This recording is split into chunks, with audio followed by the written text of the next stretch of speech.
जन्माष्टमी से पहले हलषष्ठी व्रत मनाया जाता है। इस दिन भगवान कृष्ण के बड़े भाई बलराम का जन्म दिवस के रूप में मनाया जाता है, इसलिए यह दिन बहुत ही महत्वपूर्ण होता है। भाद्रपद मास की छठी तिथि पे महिलाएं अपनी संतान की दीर्घायु के लिए हलषष्ठी व्रत रखती हैं, जिसे ललही छठ भी बोला जाता है, हलधर भी बोला जाता है, हलषष्ठी भी बोला जाता है। यह व्रत संतान की लंबी उम्र की कामना के लिए किया जाता है। 23 साल 14 अगस्त को मनाया जाएगा। भगवान कृष्ण के बड़े भाई बलराम जी की जयंती के रूप में भी मनाया जाता है। तो हलषठ की पूजा दोपहर के समय में की जाती है, इसलिए मध्यकाल का जो समय देखा जाता है, मध्यकाल सुबह 10 बजे से लेकर दोपहर 2 बजे के बीच में होगा। इस व्रत में कथा दोपहर में ही पढ़ी जाती है और पूजा के बाद आरती की जाती है। हलषष्ठी के दिन व्रती महिलाएं केवल तालाब में पैदा होने वाली वस्तुएं जैसे तिन्नी के चावल, कलमुआ का साग, पसही के चावल आदि ही खाती हैं। व्रती महिलाएं खेत में पैदा होने वाले अनाज, सब्जी का सेवन नहीं करती। मतलब जिस चीज़ का हल चलाया जाता है तो हल्का चलाई हुई चीज़ों का सेवन नहीं किया जाता। और अनाज टोकरी में सजाया जाता है 7 प्रकार का, और छठी मैया गौरा माता को अर्पित किया जाता है। प्रसाद अर्पित करने से पहले माता का श्रृंगार किया जाता है। कथा करने के बाद छठी माता की परिक्रमा की जाती है। कम से कम 6 बार परिक्रमा करें। कुछ लोग घर में झरवेरी की टहनी को पानी में लगा के उसकी परिक्रमा करते हैं। इसके बाद कांच के फूल के तने में एक गांठ लगा दें, मनोकामनाएं पूर्ण होती है। छठ पूजा में पूजन की जो सामग्री है वो बता देती हूँ।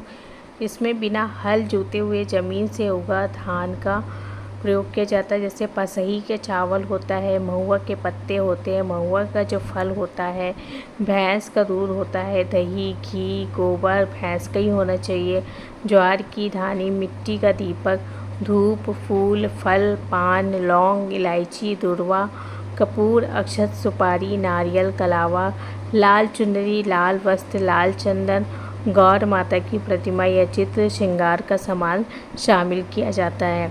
अब बोले निपटान कैसे किया जाता है। देखिए, पेड़ के नीचे या तालाब या नदी में नहीं फेंकना चाहिए। ये जो भी आपका पूजन का सामान है वो पंडित जी को दे दे, और जो प्रसाद है वो सब में बांट देना चाहिए। बहुत सी माताओं बहनों ऐसी जगह रहती हैं जिनको पूरा सामान पूजा का नहीं मिल पाता है, तो आप ऐसा करिए कि जो जो सामान आपको मिल गया है साथ में ही आप उसमें थोड़ा सा दक्षिणा रख दीजिए। दक्षिणा रखने का मतलब है कि जो सामान आपसे छूट गया है, नहीं मिल पाया है, उसकी पूर्ति करने का काम करता है, तो आप उस जगह पे रख सकते हैं। और साथ में बहुत सी माताओं को या बहनों को पीरियड आ गया तो उनके मन में बहुत ज़्यादा चिंता हो जाती है कि पूजा कैसे करें।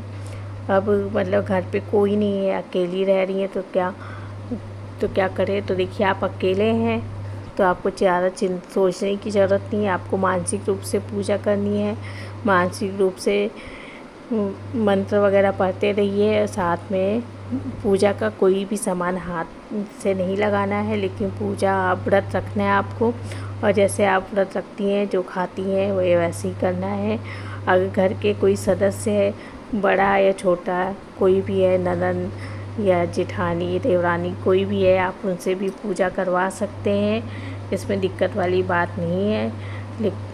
लेकिन अगर आप सोच रहे हैं कि बच्चे से पूजा करवानी चाहिए कि नहीं, देखिए, ये पूजा बच्चों के लिए ही रखी जाती है, तो इस पूजा में बच्चों से नहीं करवाना चाहिए।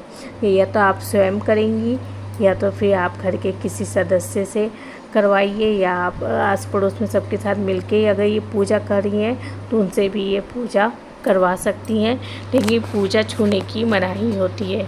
दोस्तों, ये थी हलषष्ठी व्रत के बारे में। वीडियो पसंद आया तो मेरे चैनल को सब्सक्राइब कर लीजिएगा, और कमेंट बॉक्स में जय श्री कृष्णा लिख के ज़रूर कीजिएगा। धन्यवाद।